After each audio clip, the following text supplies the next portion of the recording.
monde et bienvenue dans cette nouvelle vidéo. Alors aujourd'hui, je vais vous présenter ma palle pour le challenge qui s'appelle Pumpkin Autumn Challenge, qui est proposé par le Terrier de Guimauze. Il dure du 4 septembre jusqu'au 4 décembre. Si vous ne connaissez pas ce challenge, eh bien il y a 4 menus et dans chaque menu, il y a 3 ou 4 sous-menus.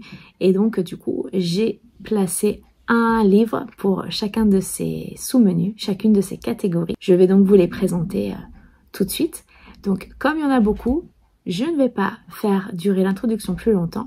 C'est parti tout de suite. Alors, le premier menu s'appelle Automne frissonnant. La première catégorie s'intitule Ghost Hunt. On doit trouver un roman avec les mots-clés suivants: exorcisme, chasseur de fantômes, possession et enquête. Alors moi, je me suis focalisée sur le mot enquête et du coup, je compte lire ce roman que j'ai depuis pas mal de temps dans ma pile à lire, que je n'ai pas encore découvert. C'est un livre de jeunesse qui s'appelle Sherlock, Lupin et moi. Et c'est écrit par Irène Adler, j'imagine, et publié ici chez Albin Michel Jeunesse. Il est assez court, c'est écrit assez gros, il y a quelques petites illustrations.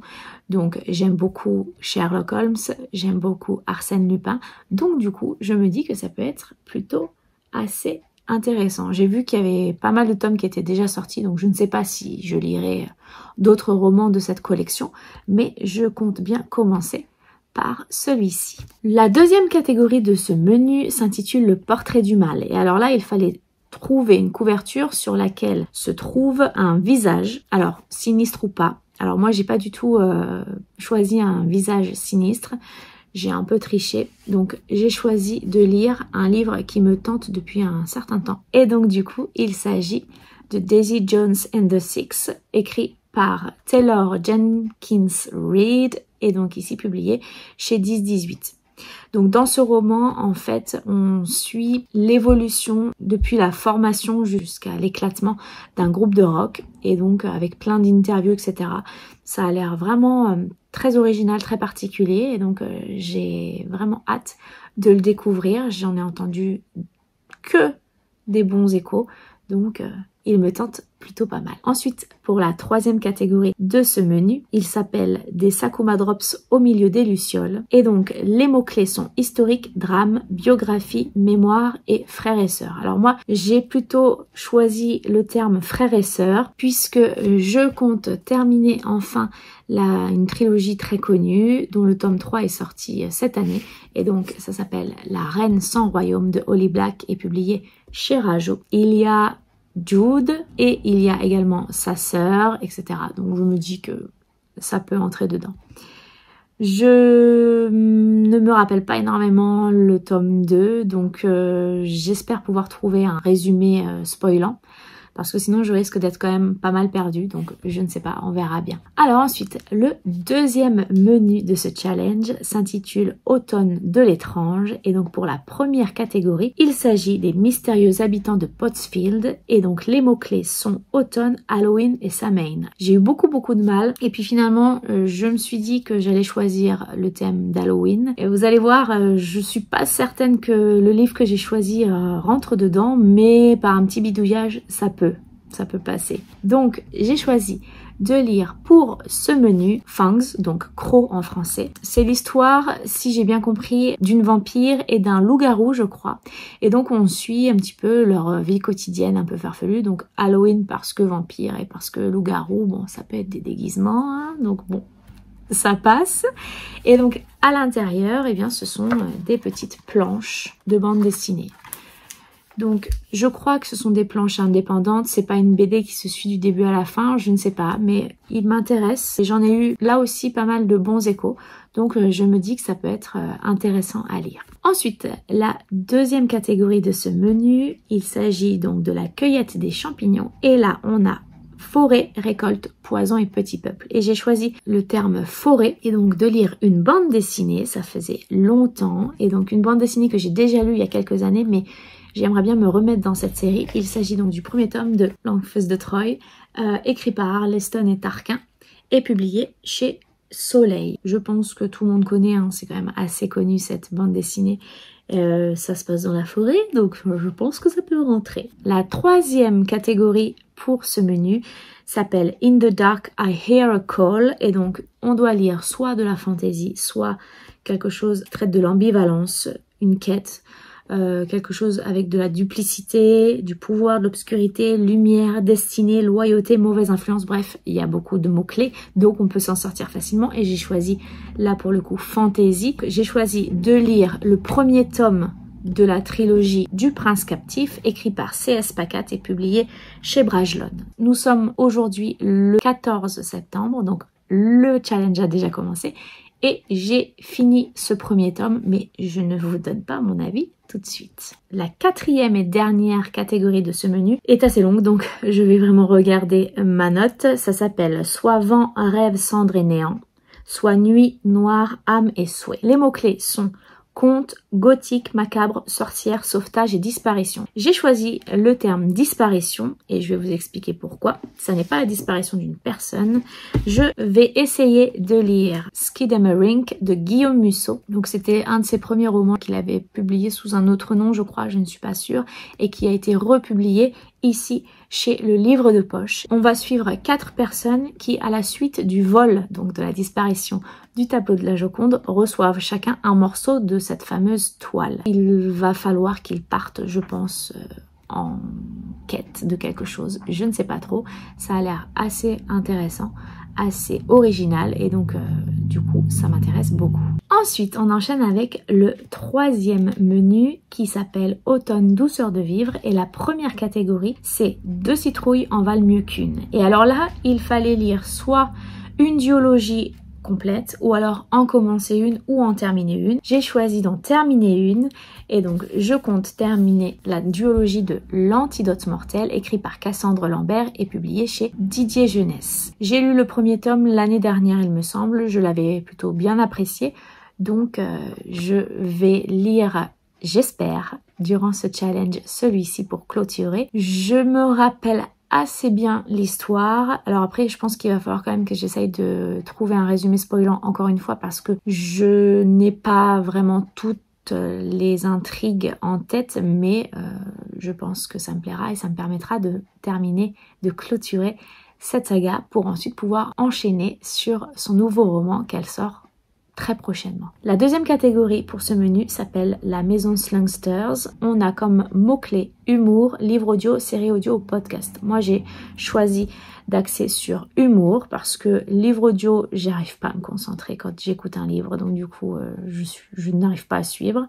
Et puis un podcast, je n'en écoute que très rarement. Donc je préfère choisir un livre, ça sera plus sûr. Et là il s'agit du 4e roman écrit par Sophie Enaf, et donc là ça s'appelle Voix d'extinction et c'est publié au livre de poche. Sophie Enaf, je vous en avais déjà parlé puisqu'elle a publié une trilogie sur les poulets grillés qui est absolument délicieuse, très drôle, que j'ai vraiment beaucoup aimé. Je pense que celui-ci me plaira tout autant. Ça se passe en 2031 où il y a un personnage qui est généticien vétérinaire et qui a reçu un prix Nobel et qui essaye d'alarmer les gens et surtout les dirigeants du monde que y a beaucoup d'espèces en voie d'extinction et qu'il faut faire quelque chose. Sauf que, bien évidemment, tout le monde s'en fiche et les dieux décident d'envoyer des animaux déguisés en humains pour essayer de résoudre le problème par eux-mêmes. Et donc ça a l'air assez barré et assez drôle, donc et il est assez court, donc je pense que je vais passer un bon moment de lecture bien rigolo. Ensuite, la 3e catégorie de ce menu s'appelle Il n'y a jamais trop d'épices dans ma pumpkin pie, et donc ici les mots-clés sont nourriture, enfance, famille, transmission et plaisir non coupable. Et j'ai choisi famille et transmission puisque je pense que les deux correspondent à ce roman, et donc il s'agit de la suite d'un roman dont je vous ai parlé dans mon dernier update lecture, et donc c'est le tome 2 de Magic Charlie, écrit par Audrey Alouette et publié chez Gallimard Jeunesse. Et donc ici, on va continuer de suivre Charlie dans ses aventures avec sa potille, avec June, et puis sa grand-mère, etc.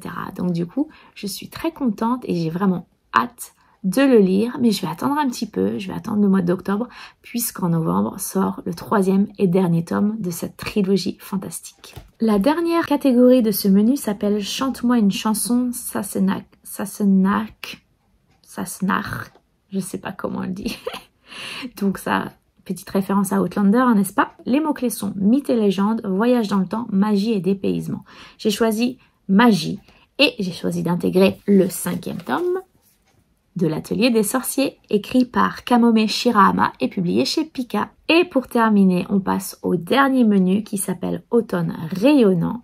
Et la première catégorie s'appelle We're all born naked and all the rest is drag. Et donc là, les mots-clés sont LGBTQIA+, amour de soi, diversité et inclusivité. Et j'ai choisi le terme diversité. Et je vais essayer de lire une grosse pavasse, mais qui a l'air extraordinaire, qui est sortie tout récemment. Et donc c'est le tome 1 de Legendborn, écrit par Tracy Dion et publié chez J'ai lu. Donc là, il y a de quoi faire par rapport à la longueur du roman. Et donc dans cette histoire, on suit ce personnage principal qui s'appelle Brie Matthews et qui, à la suite du décès tragique lors d'un accident de la route de sa mère, décide de tout quitter, de quitter sa maison, de partir le plus loin possible, et elle intègre une université pour voilà continuer sa vie. Sauf qu'un jour, elle est témoin d'une agression magique et deux jeunes étudiants, je crois, de son université interviennent et résolvent le problème.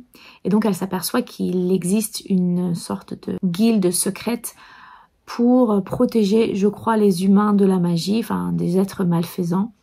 Et elle décide d'essayer d'entrer dans cette société secrète parce qu'elle pense qu'il y a peut-être un lien avec la mort de sa mère. Cette couverture est magnifique, j'espère que ça me plaira. Ensuite, la deuxième catégorie de ce menu s'appelle You Cannot Eat the Money. Les mots-clés sont écologie, anticipation, science-fiction et post-apocalyptique. J'ai choisi science-fiction, je n'en lis pas beaucoup, mais celui-ci me tente énormément et surtout que le 3e tome est déjà sorti, le 3e et dernier tome.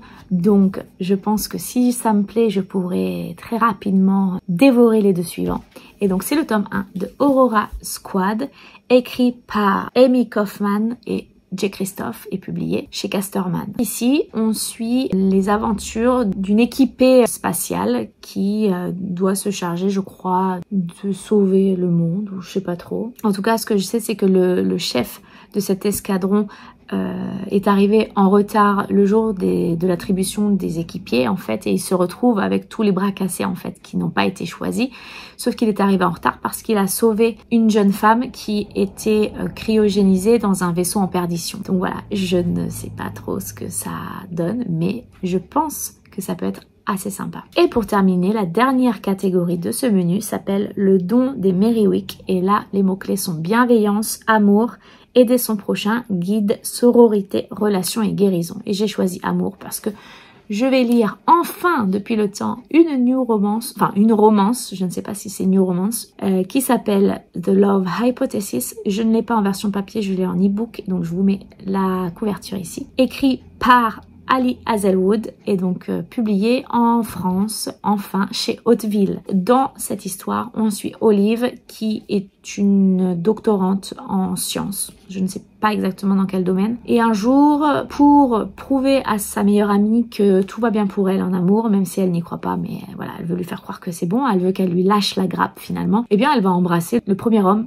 qui lui passe sous la main. Et il se trouve que c'est un professeur, je crois, qui est assez acariâtre, pas forcément très apprécié par ses étudiants, en tout cas qui est très froid, et il accepte finalement de faire semblant d'être son petit copain. Et donc bon, c'est une histoire d'amour, donc ça finira forcément bien, mais ça a l'air très très bien. J'ai vu beaucoup d'avis très positifs, donc du coup je me dis que ça peut être pas mal, et puis ça me fera une petite romance dans cette pile à lire. Voilà, cette pile à lire est terminée. Alors évidemment, sur ces 3 mois, je pense que j'ai largement de quoi lire, mais je pense que je pourrais en rajouter d'autres. Je n'essaierai pas de les intégrer dans cette pile à lire, mais j'en lirai en plus, j'espère. Et donc de toute façon, je vous ferai des bilans lecture assez régulièrement, comme d'habitude. Donc j'espère que cette vidéo vous aura plu. Si vous participez à ce challenge. D'ailleurs, je vous mettrai la vidéo de Gimoz en barre d'infos si vous voulez aller la voir. N'hésitez pas à me dire ce que vous avez choisi comme roman. C'est toujours très intéressant de voir ce que chacun prend, de voir s'il y a des points communs ou pas du tout. N'hésitez pas à mettre un petit pouce bleu, à vous abonner à ma chaîne si ça n'est pas déjà fait. Et puis je vous souhaite de passer une très bonne journée, de faire de très belles découvertes livresques et je vous dis à bientôt pour une prochaine vidéo. Ciao!